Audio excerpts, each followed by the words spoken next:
Podcast Rööprähklejad. Tänases saates on meil külas üks Eesti kõige tähtsamatest meestest, kes meie kõigi elus suurt rolli mängib. Kandes seda suurt vastutust tuleb tal teha iga päev otsuseid, mis alati ei pruugi olla kõigile meele järgi, aga kellega ikkagi tegu on, kes neid otsuseid teeb ja milline näeb välja tema argipäev. Tere tulemast saatesse peaminister Kristen Michal. Tere päevast! No asume selles mõttes kohe asja kallal, et kui te nüüd siia tulite, siis mis lugu te viimati kuulasite? Mis muusikapala? Ootamatu küsimus. Autos mängis Mahavokk, aga see oli julgestusmeeskonna valik, nii et mitte minu valik, et temad valivad seal raadiojaama, mitte mina. Aga mis te ise hiljuti valisite? Mis on teie hetke lemmiklugu, mida te kõige rohkem kuulate? Ma olen suhteliselt leplik, ma kuulan suhteliselt erinevat muusikat moodsast klassikani ja mul on nii Spotify's kui selles YouTube'i muusikus, kui varem ka iTunesis või mis iganes seal olnud on, eks ju, erinevad kontod, kus ma siis panen endale klappidesse ja lennukis panen mängima näiteks või trennis, kui tahan, aga tihemini kuulan ka raamatuid ja niisugust asju. Aga kui te mõtlete sellele, et mis muusikat te viimasel ajal kuulanud olete, et kuidas see peaks või võiks kirjeldada teie hetkeolekut, kuidas see teiega resoneerub? No muusika pigem mina kasutan selleks, et ma panen ta taustale mängima, et mis seal salata peaministri elus tihti on nii ministri elus või mis tahes riigiametniku elus, ilmselt ettevõtja elu ei ole ka erinev, et sa pead ju aega hästi praktiliselt kasutama ja kui sa oled kuskil avalikus ruumis või lennukis või kus iganes bussis, paned klapid pähe, tänapäeval on see ülimugavaks tehtud, paned muusika mängima, ta hoiab sellise fooni ühtlasena, sa ei pea mingi fooni peale enam mõtlema, sa saad lugeda ja keskenduda sellele, mida sa tahad. Mina kasutan selle jaoks ja teine muusika kuulamine on mul tavaliselt õhtuti. Mul on 7-aastane kodus, kellel on siis oma, ta sai venna vana telefoni, seal ei ole muidugi SIM-kaarti veel ei ole, talle seda ei ole eraldatud, aga ta kasutab Wi-Fit ja siis ta leiab internetist erinevaid videosid ja siis ta mängib neid mulle. Kas teil on ka Spotify's ikkagi nagu vastavad playlistid vastavate tujudele, et kui on vaja nagu tööd teha, siis on siuke mingi work playlist, siis on mingi rest and peace ja... Ei, ma nii keeruliseks ei ole seda asja ajanud, aga jah, tänapäeval on see ju nagu suhteliselt lihtne, et sa võid panna ka mis tahes loo järgi raadio mängima seal Spotify's või YouTube muusikus, et see ei ole ju, ma arvan, noorem põlvkond oskab seda väga hästi ja kes ei oska, võib proovida, et paned lihtsalt mingi loo järgi mingi žanri käima ja nii läheb. Aga räägime ametist ka natukene, tegelikult te pole veel selles ametis aastatki olnud, ma saan aru, aga tuleb välja tuua, ma avastasin, et huvitav ütlus oli, et Andrus Ansip ütles juba aastal 2012, et teie tulevik on Reformierakonna esimehe koht ja peaministri amet. Väga huvitavalt öeldud ja nii on täpselt ka läinud. Milline see teekond oli selles ametisse, et kuidas sai ikkagi plakati kleepijast peaminister, et kas see ambitsioon oli juba lapsepõlves või tuli selle nimel ikkagi kõva tööd teha? Mul ei ole kunagi olnud sellist ambitsiooni ka aus olla, et see kõlab jah ilusti, ma tean, et plakati kleepijast peaministriks, see on nagu selline nagu poliitikamaailma või siuke nagu eduloo mõõt, et sellest võiks lausa raamatu kirjutada. Jah, võib-olla keegi kunagi kirjutab, mina ei ole nagu, ma ei tähelda inimestega vestlusi üles selle kavatsusega, aga ma ütleks pigem nii, et minu hoiak on olnud, ma olen tegelikult terve elu ette kujutanud, et ma lähen erasektorisse. Ma siit stuudiost mitte kaugel läksin pärast seda, kui ma olin aastakese õppinud sellist majandusökonoomika või mingit sellist eriala, läksin sõpradega õhutusel, astusin haldusjuhtimisse, mis siin kõrval on tänase Tallinna Ülikooli nime all, selle esimene lend. Ja nali oli selles, et me suvel lugesime spetsiaalselt selleks raamatuid ja katsetasime ja 3 sõbraga läksime ja siis mina olin just kõige selline kõhklevam selles, et kas peaks sinna minema, sest ma olin enne majanduses ökonoomikas justkui ja siis mina sain ainukesena sisse sinna ja siis sinna ma jäin. Aga ütleme sellel hetkel ja ka hiljem tegelikult minu ettekujutus oli, et ma nagu, et see on nagu huvitav eriala, aga ma ei lähe avaliku sektorisse. Et minu nagu natuur pigem on nagu erasektori natuur, et ma siiski nagu tahan tulemusi saada ja ütleme, pigem ma tahan mingid asjad ära teha ja see on ka üldiselt minu käekiri olnud erinevate ametite puhul, eeskätt just täitevametites ministrina ja ma loodan, et ka peaministrina, et ma tahan mingid asjad tehtud saada ja üldiselt ma ei kavatse seda ametit hoida 10 või 20 või 30 aastat, et minu jaoks see tehtu on olulisem. Ma saan öelda näiteks, et majandustaristuministrina minu nimel on endiselt Eesti Vabariigi suurima teedeehituse rekord. Hea oleks, kui keegi selle üle lööks, aga see nii ole löönud, eks ju. Et järjest selliseid asju, nii et seetõttu jah, et kuidas ma plakati kleepijast peaministriks sain, pigem ei ole see mitte ambitsioon, vaid teatav juhuste summa, et noh, Andrus Ansip on öelnud, et tema lemmikfilm on Forrest Gump ja ma arvan, et me jagame seda nagu tunnetust, et elu tegelikult on juhuste summa, eks. Aga kui te ei oleks täna poliitikas, siis mis valdkonnast üldse ennast selles mõttes ette kujutaksite? Et kelleks te lapsena üldse saada tahtsite? Lapsena, ma isegi ei oska öelda, ma arvan, et ma kirjutasin kunagi kirjandi, kus mul oli vist 2 valikut, ma kahtlustan, üks oli meremees ja ma kahtlustan, et teine oli kas astronaut või midagi sellist või tollal siis oli kosmonaut, et noh, et midagi sellist seikluslikku. Aga noh, kui nagu täna mõelda, siis ma pigem vist tunneks ennast hästi noh, mingis sellises tootmistegevuses või noh, ütleme sellises otsustamistegevuses kuskil, kus ma saaks midagi konkreetset käega katsutavat ära teha. See pakub mulle, ma arvan, märksa rohkem rahuldust kui pidev vaidlemine, noh, ütleme siin Urmas Reinsalu või Martin Helmega, mis ühtäkki ühel hetkel muutub siiski üsna igavaks juba, eks. No ilmselt seda ei küsita nagu väga palju või küsitakse ka, et aga mis tunne see ikkagi on olla peaminister, et kas see on ju ka ikkagi teekond, et alustad peaministrina, siis liigud aastad vaikselt tulevad, et mis on olnud võib-olla ka sellised õppimiskohad selles rollis siiamaani? Jah, et vaidlused igavaks ei muutuks. No iga päev õpid midagi, et võib-olla enda kohta siis õppimiskohad näiteks? Ka enda kohta, ega noh, ma ütlen nii, et ma loen tihti erinevaid selliseid juhtimisraamatuid ja üritan nagu just sellepärast loen, et mitte tingimata noh, arvata, et nüüd keegi on leidnud midagi sellist, mida keegi kunagi leidnud ei ole, aga pigem just selle pilguga, et mõelda, et noh, et kas sa küsid õigeid kontrollküsimusi pidevalt, eks ju, et noh, parajasti näiteks jälle käisin ühel konkureeriva lehegrupeeringu üritusel, Äripäeva üritusel ja nemad kinkisid mulle juhtimisalase raamatu. Ma hea meelega võtsin selle ette, töötasin kohe läbi ja noh, kui sa aeg-ajalt küsid endale neid küsimusi, et noh, et miks ma midagi teen, mis on see probleem, mida sa tegelikult üritad lahendada, kas annad nagu ütleme suures strateegilises eesmärgis järgi, kui sa valid teistsugused taktikalised lahendused, kas sa oled kärsitu mingites küsimustes, noh, sa tegelikult peaministrina ju õpid selle järgi kasvad tegelikult, nii et enda kohta saad peaaegu iga päev midagi teada ja nüüd naljaga pooleks kõige rohkem teada saan ma muidugi enda kohta, kui ma kunagi teen selle vea ja avan ka näiteks Delfi kommentaariumisest, seal ju kõik teavad minust kõike, selles mõttes pole mingit küsimust. Need on asjatundjad, jah, need on tõesti asjatundjad ja Facebookis on ka väga palju selliseid 1, 3 ja 5 laigiga kontosid, kes väga hästi teavad kõike minu kohta, nii et kas te loete tihti muidu netikommentaare enda kohta käivaid? Ma vahel tunnistan, ma libastun, et mul on ikka selline nagu prillidega inimese nagu maailm huvi on olemas, et ma ikkagi loen, mida inimesed kirjutavad, et saada aru, kuhu seda trendi üritatakse suunata, aga kahjuks interneti kommentaariumihe on vanasti see oli vaimukas.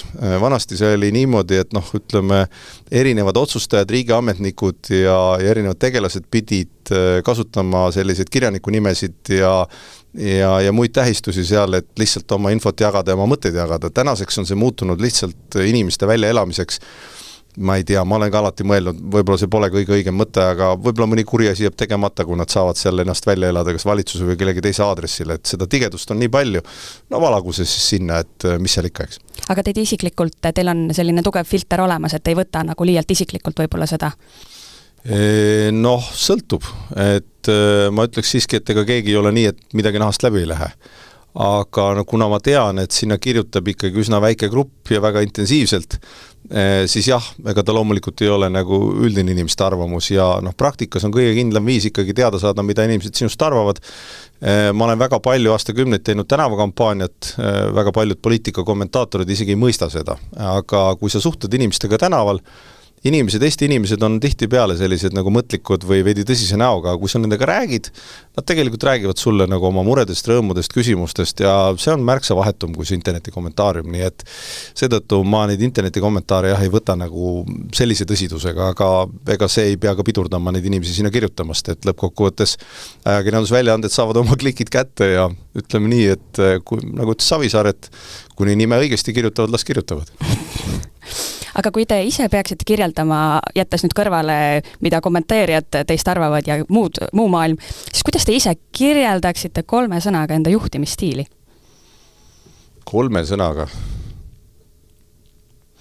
No ma arvan, et ma olen üsna arutlev, mulle meeldib asjad võimalikult tükkideks võtta, ma eelistan otsustes lihtsust ja selgust, et kõik asjad tuleb sellise tasandini viia, et kõik saavad aru, kuhu suunas nad koos liiguvad või midagigi tegema peab. Ja ma olen suhteliselt usaldav juhina, et ma ei ole seda tüüpi peaminister ega ka organisatsiooni juht. Noorena ma seda olin rohkem, et kes läheb, võtab teiste eest asjad ära teha, sest arvab, et ta teeb neid paremini, aga tänaseks ma olen ikkagi võtnud täitsa teadlikult, ehkki aeg-ajalt keha sügeleb ja vaim ka, et tahaks minna kellegest midagi tegema, et igaüks peab omad asjad ise ära tegema ja tihti ka võib-olla mitte nii hästi, kui ma arvaks, et seda teha, aga vahel teevad ka paremini, nii et sa pead usaldama oma meeskonda. Kas teie ütleksite, et teie olete usaldav? Ma usaldan inimesi tegema seda, mis on nende roll, jah, see on tõsi ja ütleme nii, et vahel see, ütleme, toob ka nagu häid tagajärge, vahel toob halbu, aga üldiselt see tähendab, et inimesed sinu ümber kasvavad meeskonnana ja oskustes. Teist teed ma ei kujutaks ette. No see poliitiku karjäär on olnud tegelikult üsna pikk, kui niimoodi võtta. Kas on miskit kentsakat ka juhtunud sellel pikal teel, mis tänase päevani meenutate, et oli küll vahva, võib-olla natukene kummaline, aga samas jääb hästi meelde? Ma arvan, et kentsakaid juhtumeid on peaaegu kõige erksam. Ei, no ma ei oska neid küll nii spetsiifiliselt välja tuua, aga nalja saab ikka pidevalt ja lennujaamaski olen olnud niimoodi, et läksin korra puhkusele, see oli juba mitu aastat tagasi ja puhkusele minnes, ma arvan, võisin olla minister, võisin Riigikogu liige olla, olin dressipluusis ja nagu ikka lennukis inimesed on dressipluusis, mis seal erilist. Ja siis tulevad 2 tüüpi minu juurde, väljamaal eestlased, minust pea 1,5 pikemad noored kutid ja küsivad, et et ka reisile ja puhkusele ütlesin ja läksime juttu ja siis küsivad, et kuulge, teate, et me oleme teid kuskil näinud, ja ma ütlesin, mis seal ikka, et mis seal siis teha, eks ju. Et me siin arutasime vahel, kas te olete sportlane või peaminister, või mitte peaminister, poliitik, sportlane või poliitik. No mul olid väga lühikesed juuksed sellel ajal, siuke 3 ja 6 millimeetrit, siuksed nagu hästi hooldusvabad. Ja ma ütlesin, kõhklemata ütlesin, muidugi sportlane. Et eeskätt sportlane. Et ja me mõlemad üksteisega rahule, nii et selles mõttes üldiselt nii seal on. Ja need poisid siiamaani vaatavad siis praeguseks... Ilmselt ootavad spordiuudised minu ilmumist. Et peaminister, sportlane. Nemad läksid mäe peale kuskile suusatama või lumelauda sõitma midagi muud, nii et üldiselt oli siuke humoorikas. Aga kuidas teie üldse, kas teil on peaministri ameti kõrval üldse mingid hobisid ka, millega te tegelete? Millega te maandate ennast? On ikka, kodus kastan taimi, laps on ka kõige väiksem, on samamoodi hankinud endale hunniku taimi, võistleme selles, siis ütleme nii, et vabal ajal mängin tennist, käin jõusaalis, käin looduses, käin kalal, kui võimalus on, teen igasuguseid muid asju, et mul on hulk igasuguseid toimetamisi, loen raamatut, kuulan muusikat, kõike seda, nii et... Ja kõike jõuate? No vähem kui tahaks, jah, aga ma olen ennast nagu mõelnud niimoodi, et peaministri töö on ju ajutine, et sa teed seda mingi aja ja siis öeldakse sulle aitäh ja kui saad sooja käepigistuse ja siis sul on jälle rohkem aega, nii et ma olen mõelnud, et praegu ma pühendan siis rohkem Eesti riigile nii palju, kui ma suudan anda ja eks siis pärast mul on jälle rohkem aega raamatut lugeda. Aga kuidas teil on üldse töö ja eraelu tasakaaluga, et teil on naine ja lapsed, kui palju nende jaoks aega üldse jääb? Kas on ka kurtmist, et isa võiks ikka rohkem kodus olla? Ja? No, ma arvan, minu pere muidugi on kaunis harjunud sellega, et mis tööd ma teen. Ja ega ma näiteks ministri teistes ametites olin ka ikkagi päris palju ära, nüüd peaministrina muidugi on seda Eestist äraviibimist palju, et Eesti peaminister, ma arvan ka ministritel praegu on, kuna sa oled väike riik ja maailm on väga keeruline, on hästi palju sõitmist, et see võtab rohkem aega ära, et sa oled ikkagi päevi ära. Ja nädalavahetused lähevad ka täis, mida ministrina oli nagu vähem, et ikkagi üldiselt, kui on juba nagu 1,5 päeva nädalavahetusel vaba, oled sa ikkagi hästi kasudega kaubelnud, seda juhtub harva. Nii et ma ütleks pigem et pere on üsna arusaav, ma ütleks nii, aga kui ütleme, ma olen ka nagu seadnud endale teatud siuksed nagu mõõdupuud, et varem oli nii, et laste jaoks on olulised sündmused, näiteks lasteaial mingi jõulupidu, lõpetamispidu, siis sellelt ma kunagi ei puudu, oma kalendri ma selle järgi setin. Aga nüüd korra oli küll nii, et nooremal oli lasteaiapidu ja sellele ma ei saanud ja ütleme, vabandasin ja siis ta ütles, et ta lahutas mind, ütles, et tema ka ei taha sinna minna tegelikult. Selles mõttes saime kokkuleppele, et üks meist läheb ja tema see on, eks. Pääsesite kergelt siis?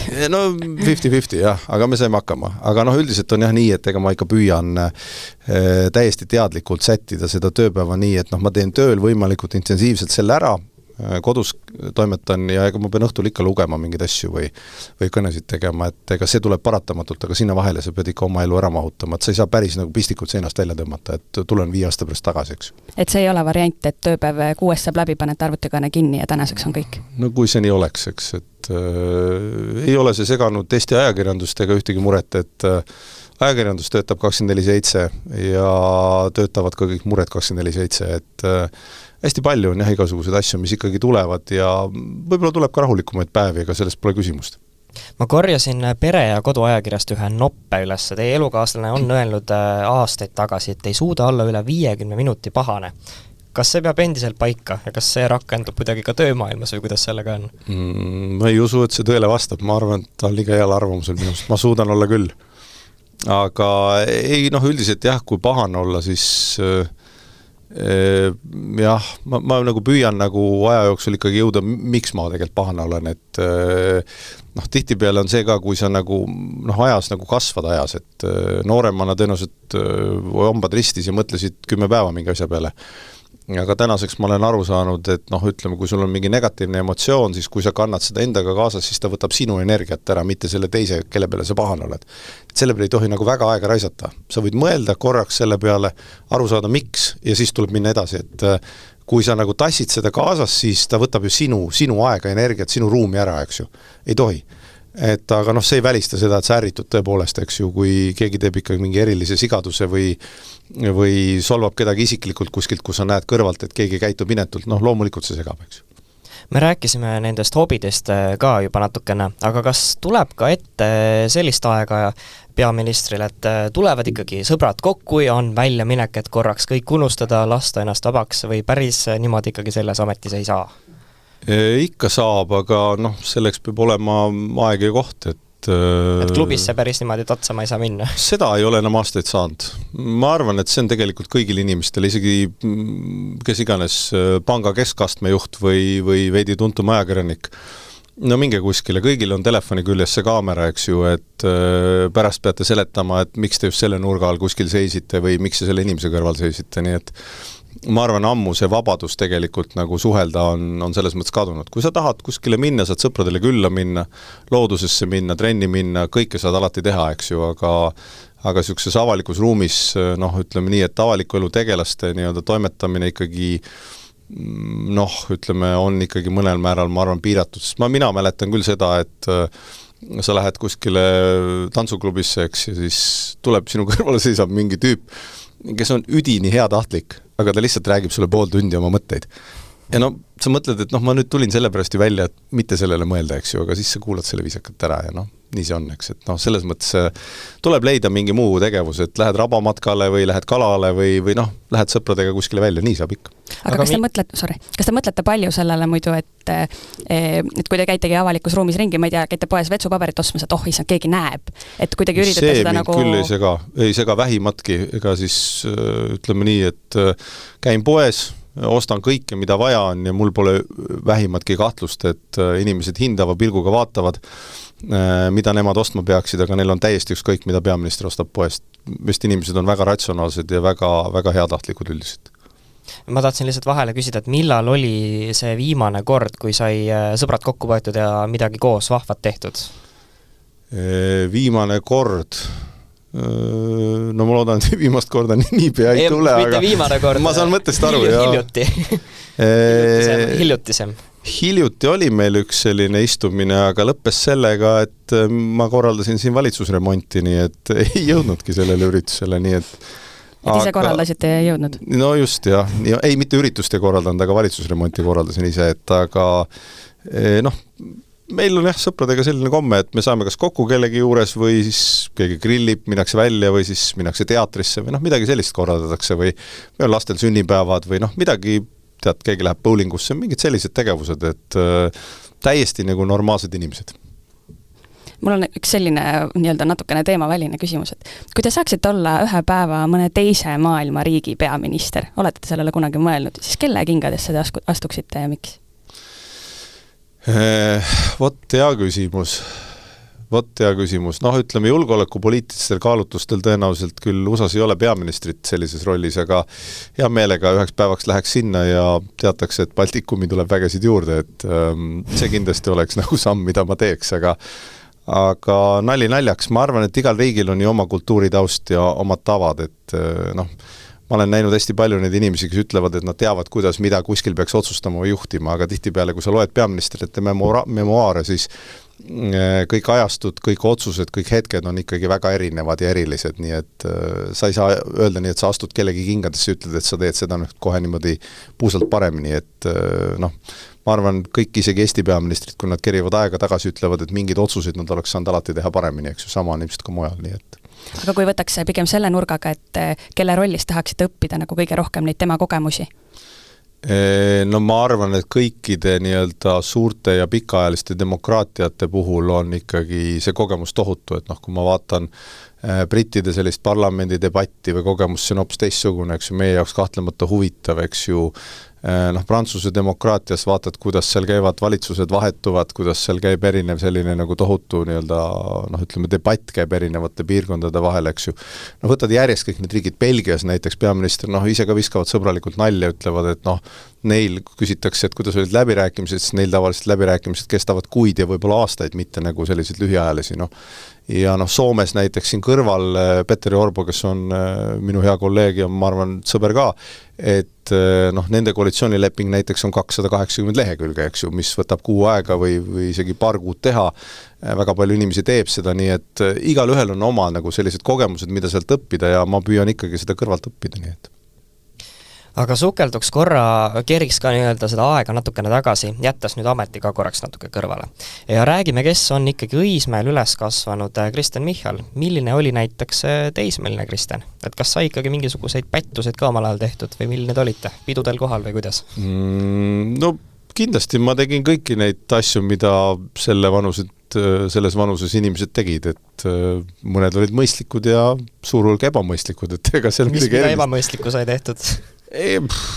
Kuulge, no ega ma nüüd sinna ei hakka eetris üles lugema, aga võib-olla selline toredam mälestus, mis jääb kaasas käima? Koolis ma olin ikkagi, noh, ütleme, pigem selline aktiivne, et noh, meil oli selline huvitav lend või ütleme, meil oli 2 klassi, üks oli justkui nii-öelda natuke humanitaarkallakuga, kuhu siis said osad sisse ja teine oli siis nii-öelda reaalkallakuga, kuhu siis teine pool jagunes ja humanitaari poolel, kuhu mina siis läksin, kui see oli keeled, olid sellel hetkel tohutult moes, eks ju, oli 3 poissi ja kui ma õigesti mäletan, 25 tüdrukut, eks ju, see oli siis nii-öelda meie pool. Ja teises oli 19 poissi ja 6 tüdrukut, eks ju, mingil hetkel, noh, ma võin seal juba numbritest tänaseks eksida, eks ju, aga need olid väga kokkuhoidvad klassid, noh, me tegelikult sisuliselt käisime kõikes koos, eks ju, ja koolis mina tegin küll kõike nagu ütleme oma koolivendadõdedega koos, et noh, eeskätt koolivendadega kooliraadiost, koolileheni, millega me rahastasime ka koolis isegi remonti, me saime omad ruumid ja no kõike tegime, eks ju, ja vahel sattus ka veidi petasime pidu ja sattusime natuke pahandustesse ja noh, nagu ikka see käib, et ega see nüüd midagi erilist ei ole, et aga noh, ma pigem olin seda tüüpi inimene, kes hea meelega korraldas asju, kõik teadsid, et noh, kui ma midagi teen, küll ma ära teen, eks ju, et noh, ühesõnaga nii need asjad käisid, et ega ütleme nii, et kindlasti oli seal igasuguseid tegelasi, aga nagu täiesti sihuke tubli, tore, noor inimene nagu ikka, täis unistusi ja head tahet ja sellel ajal, ma arvan, oli põhiline just oli see nii-öelda taju, et kui Eesti vabanema hakkas, et noh, see oli see kõige põnevam hetk, eks. No poisslaste energia on ainult minu meelest rõõm, kui see saab suunatud õigesse kohta, ma ei tea, te rääkisite, et tegite kooliraadiot kõike, aga kas vahel oli vanematele peavaluks ka, et seda energiat ja seda tahet ja ambitsiooni on nagu nii palju, et ei jõua nagu ära teha neid asju? Ei, ma kahtlustan, et vist väga ei olnud ausalt öeldes, et noh, jah, ma tegin väga palju asju ja igasuguseid asju, aga ma kahtlustan, et vanematel ei tulnud just minu pärast palju nagu muretseda või nagu kuidagi noh, ütleme sellist nagu väljakutset liiga tihti, eks ju, et noh, jah, omal ajal oli, nõukogude ajal oli selline nagu, ma ei tea, mis ta oli siis, piirkonna miilits või midagi sellist, eks ju, kes käis meil ukse taga, aga see oli sellepärast, et me mängisime majas jalgpalli, no mida need noored siis tegema peavad, eks ju. Et mingi naaber kaebas, et noored või lapsed mängivad jalgpalli ja lärmavad, noh, meil oli veidi hull naaber üks, väga vabandan, on ju. aga noh, niisugused asju ikka juhtus ja igasuguseid niisuguseid lugusid, aga kunagi sellist nagu suurt muret vast ei pidanud olema, et pigem ma toimetasin ja kui midagi oli vaja, küsisin vanemate käest abi või nõu ja toimetasin edasi.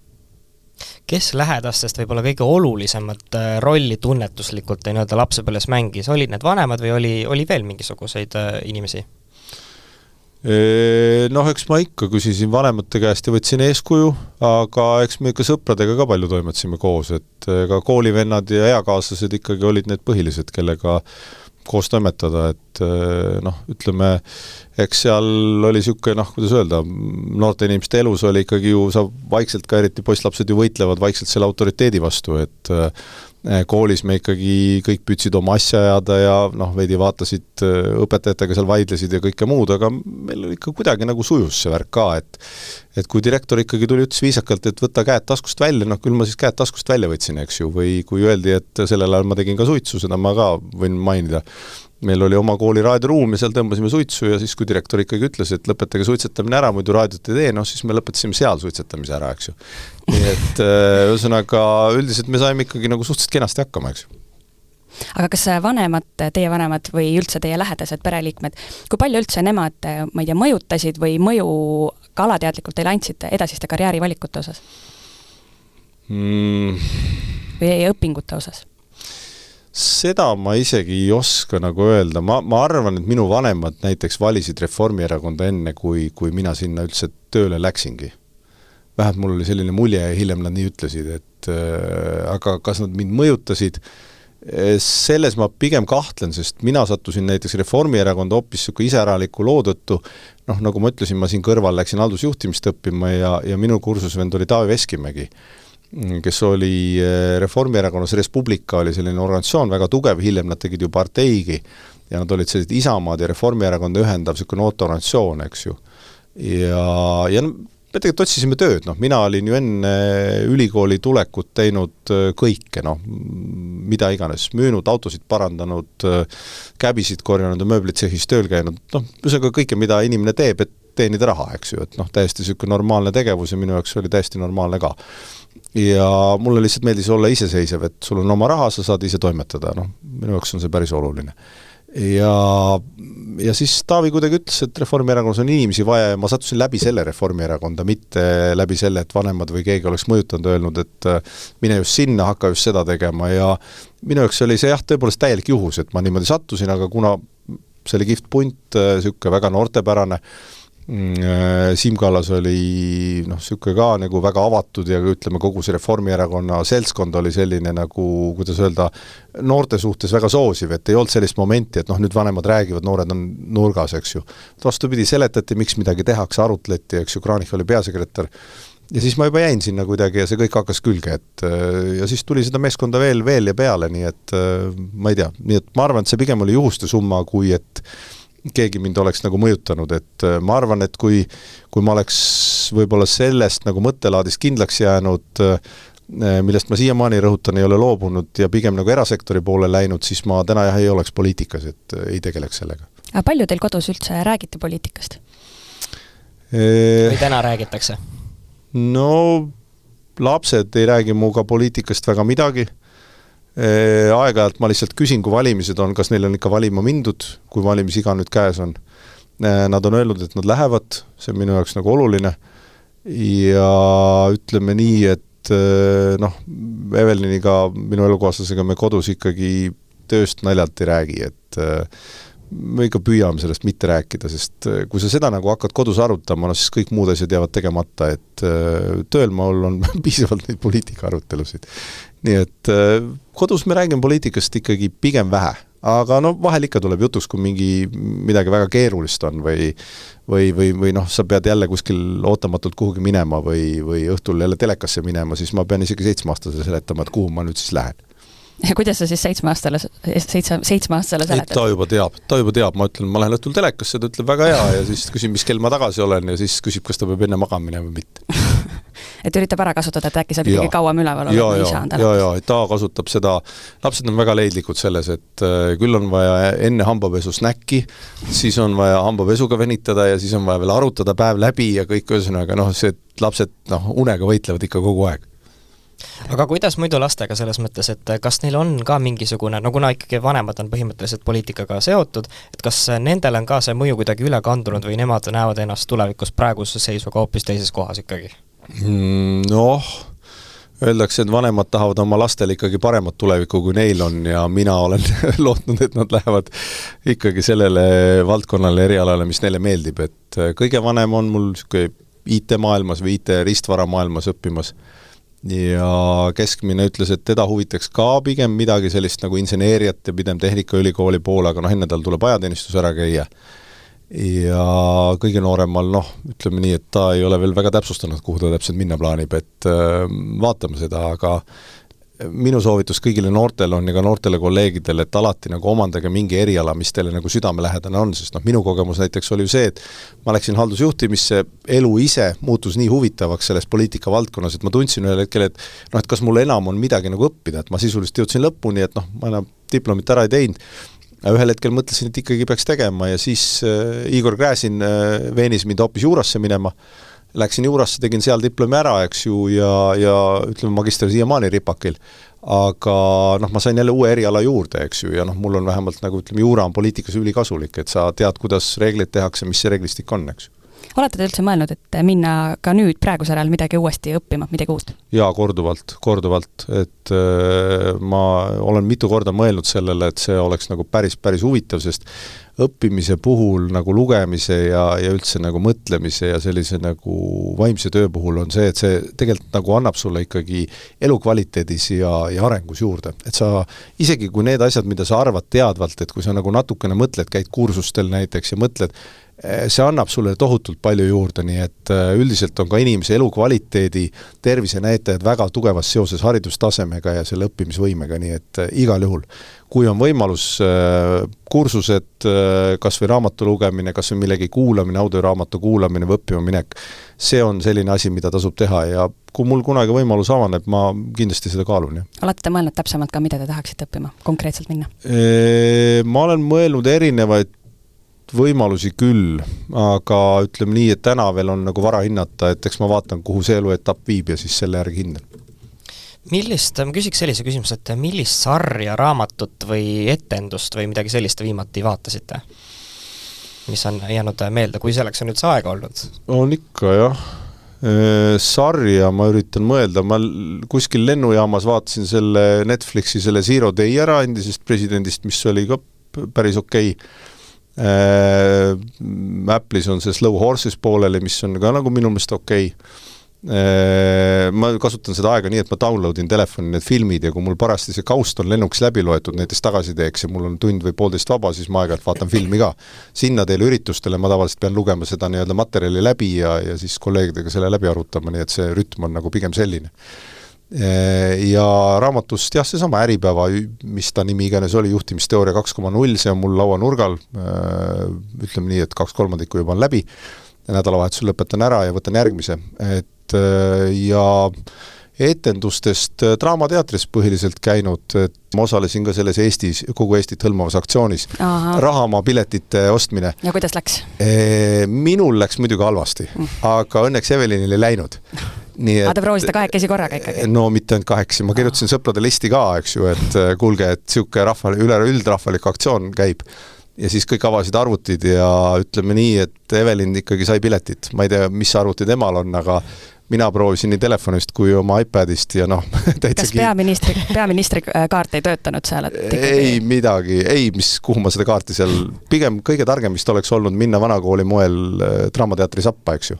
Ma sealt isegi pilte nägin ajakirjanduses, et see oli ikkagi... Oleks aega olnud, eks ma oleks võinud seal sabas seista, aga see oleks ka veidi veider lugu olnud, aga jah, see oli minu viimane selline, saime piletid, nii et ilmselt vahepeal jõuame ka veel midagi vaadata ja siis lähme seda Rahamaad vaata.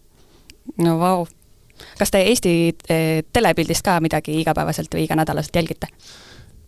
No tavaliselt uudistest, kui ma vaatan, on Aktuaalne kaamera, vahel veebist kas Reporterid TV3, et need uudised on minu saated, vahel ka, kui on, ütleme sellised nagu ETV-s on siuke, mis värvi on majandus, minu meelest on hea saade, Tralla teeb seda, vahel Välisilma, seal on sellised välispoliitika nagu analüüsid, ja ütleme, kui on mingisugused huvitavad intervjuud Esimeses stuudios, näiteks neid üks intervjuusid või 1-2 intervjuusid ma nagu vaatan, et neid saateid ma ei suuda nautida, kus on 5 inimest, kes kõik üritavad üksteisele midagi rääkida ja saatejuht kordab nagu grammofonil, et Reinsalu teile annan kollase kaardi, eks ju.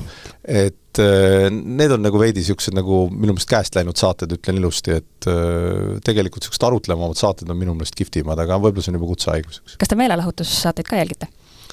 Vähem ilmselt, kui peaks, sõltub, mis see meelelahutussaade on, aga vähem ilmselt, kui peaks, jah. Ütleme, no ma kindlasti vaatan, ma ei tea, millal see Eurovisioon tuleb, aga jah, et kui Tommy Cash sinna läheb, et ma luban, et ma elan talle kaasa, sest ütleme, et ma arvan, et meil on päris hea sans sellega, aga ütleme, muid saated vist jõuan vähem vaadata, kui tahaks, jah. Aga kas teie hääletasite Tommy Cashi poolt või teil oli veel lemmikuid Eesti Laulul? Ei hääletanud Tommy Cashi poolt, aga mul on üks kolleeg, kes kindlasti hääletas kogu oma palga Tommy Cashi poolt ära, nii et ilmselt hääletas ka teie eest? Ilmselt küll, jah. Aga kelle poolt siis teie hääletasite? Mina ei hääletanudki kellegi poolt. Tunnistan täiesti piinlikkusega, ei käinud valimas kõige olulisemat asja, jah, ma saan aru, ma käin teistel valimistel. Aga küsiks seda ka veel korra ametialane küsimus, et teil on ametiaja jooksul suur võim teha ikkagi teatud asju. Kui nüüd oleks mingisugune üks süsteem, mille saaks veel totaalselt ümber teha, no ikkagi nagu totaalselt, siis mis see oleks? Ja oletame, et see käiks väga lihtsalt. Noh, keerulistele küsimustele muidugi väga lihtsaid vastuseid ei ole. Mida tahaks ümber teha? No me püüame praegu ümber teha maksusüsteemi, me teeme teda jälle lihtsamaks tagasi, kui saaks veidi madalamaks makse ka, see oleks hea. Me teeme ümber ja selleks me oleme kutsunud appi Eestis erinevad tippettevõtjad, Viljar Arakase juhtimisel, seal on ka näiteks Paavo Nõgene, Ain Ansmit, Robert Kitt, paljud teised kuni Raul Kirjanenini välja, kes aitavad meil Eesti elu lihtsamaks teha, nii et kui saaks, ütleme, midagi teha niimoodi, et laseks nipsu ja juhtuks, siis ma üldiselt püüaks selle poole, et inimesed ei pea sammu asju nagu korduvalt enam esitama, et Eesti riik töötaks veatult, millisena meid tegelikult väljamaalt ju nähakse, eks ju. Aga me ise teame, et me peame ikkagi tihti veel mingid formulaare endiselt täitma, eks ju. Võtaks seda aega kokku, eks ju. Ja kui saaks, siis vot see ei ole nüüd minu eriala, siin ma väljun oma kompetentsi piiridest, aga ütleme nii, et Eesti tervishoid näiteks töötab ülihästi, see on ülikuluefektiivne võrreldes muu maailmaga, eks ju. Et kui saaks kuidagi lahendada selle vastuolu, et sul on järjest vähem tööalise elanikkonda, aga samas inimesed on vanemad ja vajavad rohkem teenuseid pikema aja vältel ja sul jääb raha puudu, et kuidas sa selle vastuolu lahendaksid? Vot sellised on tegelikult tööalased keerulised küsimused, eks ju, et aga seal ei ole kellegil lõpuni häid küsimusi või vastuseid tegelikult välja arvatud selle, kui keegi leiab naftat ja siis ta hakkab teisi õpetama, kuidas eelarve tasakaalu pidada, eks. Aga me hakkamegi vaikselt lõpupoole jõudma ja ma tahaksin viimaseks küsida sellise natukene sisekaemuslikuma küsimuse. Et see on selline natuke tulevikku vaatav, selline töövestluse küsimus. Kuhu sa ise oma ideaalses maailmas järgmise 5 aasta jooksul oled jõudnud? Mis on sinu järgmised eesmärgid, mis võiks selle aja jooksul ära teha? See ei pea olema nüüd ainult tööalane. Jah, ütleme nii, et 5 aasta pärast ma tahaks, et kus iganes ma toimetan, ma saan tagasi vaadata, et seda, mida ma peaministriametis tegin, ma saan samamoodi nagu öelda, et need asjad on minu ajal tehtud. Maksud on enam-vähem viisakad, majandus kasvab, Eesti riik on kindel. Et ei oleks seda sellist tunnetust, nagu praegu on sellist ebamäärasust ja ohutunnet, et see pigem langeks. Et me tunneks, et ütleme otse öeldes, et me oleme Põhjamaine Iisrael või Lõuna-Korea, eks ju, et me teame oma vastast, või nagu Soomegi, eks ju, me teame oma vastast, aga me tunneme ennast kindlalt, me oleme valmis, on ju. Et see võiks olla selline tööalane eesmärk, eks ju. Isiklikult ma arvan, kui ühel hetkel mis tahes järgmine roll on, ma arvan, et ma tahaks ise tõepoolest veidi rohkem kulutada aega uute asjade teadasaamisele, õppimisele, võib-olla ka mingil uuel erialal, eks ju, ja võib-olla ka panustada rohkem sellisesse vabatahtlikusse toimetamisse, kellegi aitamisse, eks ju. Pigem ma näeks sellist rolli ja kokkuvõttes ma ei ole kaotanud unistust, eks ju, et leida ikkagi mingi jõekallas või järveserv, kuhu ma saaks ikkagi väikse suvila moodi esa panna või maja. kus ma saaksin segamatult paadisillalt ka kala püüda ja mitte lugeda telefonist online uudiseid, et ükskõik, isegi kui on väga hea podcast ja selle kohta uudis on, ma jätaks selle hea meelega vahele ja püüaks veidi kala ja lihtsalt vaataks, kuidas pilved liiguvad, nii et see võib-olla oleks niisugune, 5 aasta peale see on veel vara, aga ütleme niimoodi, 25 aasta pärast ma tahaks seal olla. See on suur mees ja nii ilusad väiksed unistused. Nojah, aga ütleme, et palju eluks siis vaja on, eks ju, et üks õng, üks paadisild, üks maja. Rahu ja vaikus. Just. Ja nende mõtetega lõpetamegi. Suured tänud peaminister Kristen Michal meile külla tulemast. Ja aitäh kutsumast! Podcast Rööprähklejad.